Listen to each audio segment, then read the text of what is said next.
ljubitelice in ljubitelji nogometa, dobrodošli v naši družbi na Planetu 2.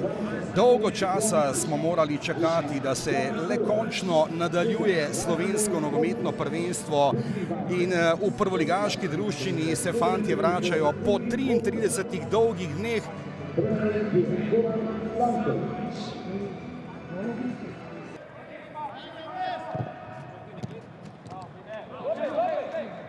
Bi se trudil Žinko, izpadel, podaja tam Elšnikaj, strel Ivanoviča in brani Vekič.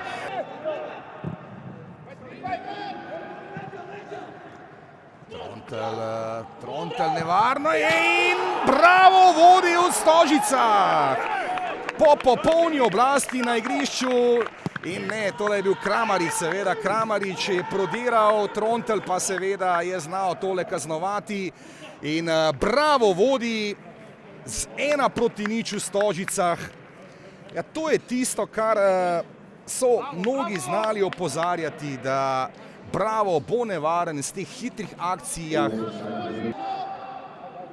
Znova Korun, tam kombinacija Peroviča in pa tam strel proti vratom in kakšen gol v Stožicah. Timi Max Elšnik. Dolgo časa ga že ni bilo med strelci, no zdaj pa je pokazal mojstrovino na domačem terenu. Timi Max Elšnik.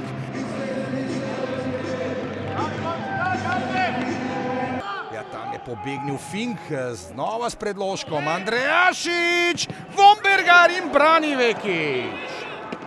In že lani je bilo prvenstvo. No, tukaj pa zdaj priložnost in brani Freli. Je pa res, da Enrik Ostrc dolgo časa ni dosegel gola. Zdaj pa nevarna akcija Olimpije. Ivanovič, mimo gola. No, zdaj pa Matko v prodoru. Matko je padel, ali bo to 11 metrovka ali ne. Kaj bo zdaj odločil tam? Ne, zunaj kazenskega prostora je vse skupaj videl, da se je dogajalo Dejan Balažič.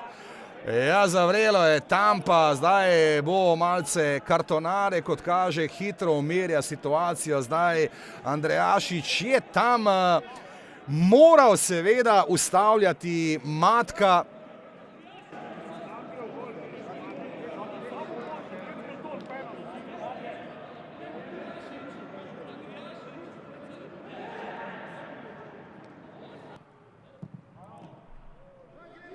Ja, zaenkrat kaže na remi, ali pač ne. Tučić do Nukića, ali lahko bravo danes poskrbi za presenečenje v Stožicah? Ne. Že počasi ščipa stran 2 točki Olimpiji. Če gledamo tisto zgodbo o boju za naslov prvaka, Ivanovič in tudi Vekič se je zadnji dotaknil žoge. Ivanovič preigrava. Še minuta do konca sodnikovega dodatka v Stožicah. Boači, Ostrc in brani Vekič. Torej, pestro bo pestro, zatorej ostanite z nami v naši družbi na Planetu 2 tudi ta konec tedna.